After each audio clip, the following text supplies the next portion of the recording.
নমস্কার। আজকের এই বিশেষ বিশ্লেষণে সবাইকে স্বাগত।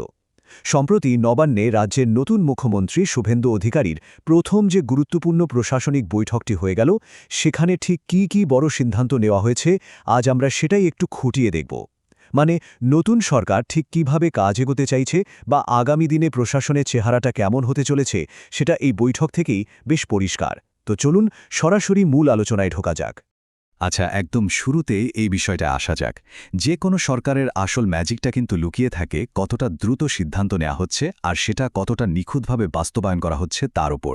এই নতুন প্রশাসনের একদম মূল ফোকাস বা প্রধান লক্ষ্যটাই হল প্রশাসনিক কাজে গতি আনা এবং বিভিন্ন দফতরের মধ্যে একেবারে কাঁধ মিলিয়ে, মানে যাকে বলে একটা দারুণ আন্তঃদফতর সমন্বয় তৈরি করা। কিন্তু এটা হবে কিভাবে?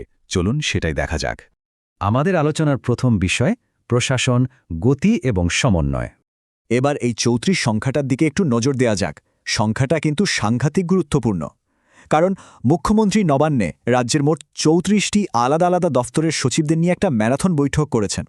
আর শুধু তাই নয়, একটা কড়া নির্দেশিকাও জারি করা হয়েছে। এখন থেকে নিয়ম করে প্রতি মাসে এই ৩৪টি দফতরের সচিবদের সঙ্গে এই ধরনের সমন্বয় বৈঠক হবেই হবে। সোজা কথায়, কোনো ফাইল আর ফেলে রাখা চলবে না। প্রশাসনের একেবারে সর্বোচ্চ স্তরে প্রতি মাসে কাজের প্রোগ্রেস বা অগ্রগতি সরাসরি খতিয়ে দেখা হবে, মানে যাকে বলে একেবারে অ্যাকশন মোড।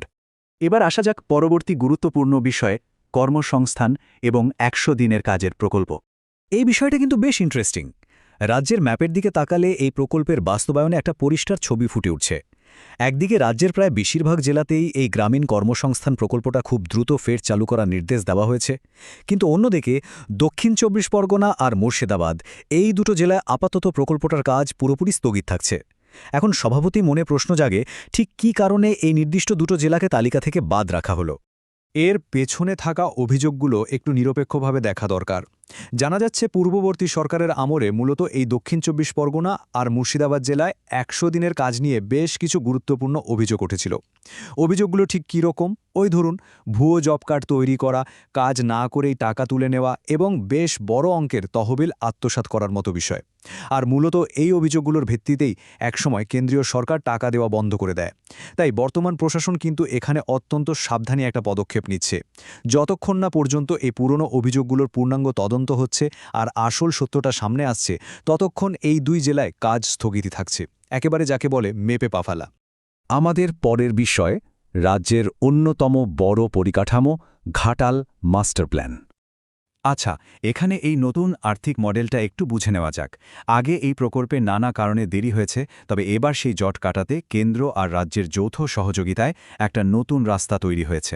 এখন থেকে এই মাস্টার প্ল্যানের মোট খরচের ঠিক ৫০% দেবে কেন্দ্রীয় সরকার আর বাকি ৫০%-এর দায়িত্ব নেবে রাজ্য সরকার। এই সমান সমান বরাদ্দের ফলে আশা করা হচ্ছে এবার কাজ খুব দ্রুত গতিতে এগোবে। মুখ্যমন্ত্রী ইতিমধ্যেই সংশ্লিষ্ট সব দফতরকে তাদের পরিকল্পনা চূড়ান্ত করার কড়া নির্দেশ দিয়ে দিয়েছেন। এই নতুন আর্থিক নীতির আসল ইম্প্যাক্ট বা প্রভাবটা কিন্তু বিশাল, কারণ এর সঙ্গে পশ্চিম মেদিনীপুর আর তার আশেপাশের বিস্তীর্ণ এলাকার হাজার হাজার মানুষের জীবন জড়িয়ে আছে। এই ঘাটাল মাস্টার প্ল্যান যদি একবার বাস্তবায়িত হয়, তাহলে ওই অঞ্চলের যুগ যুগ ধরে চলে আসা বিধ্বংসী বন্যার সমস্যার একটা একেবারে স্থায়ী বা দীর্ঘমেয়াদী সমাধান হবে। এই সিদ্ধান্তটা যে সেখানকার মানুষের জন্য কতটা স্বস্তির একটা খবর, সেটা নিশ্চয়ই আর আলাদা করে বলে দিতে হবে না।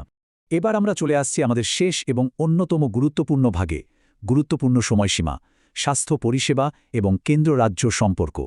জুনের ক্যালেন্ডারে কিন্তু দুটো তারিখ একেবারে লাল কালি দিয়ে দাগিয়ে রাখার মতো। প্রথমটা হলো ৮ জুন।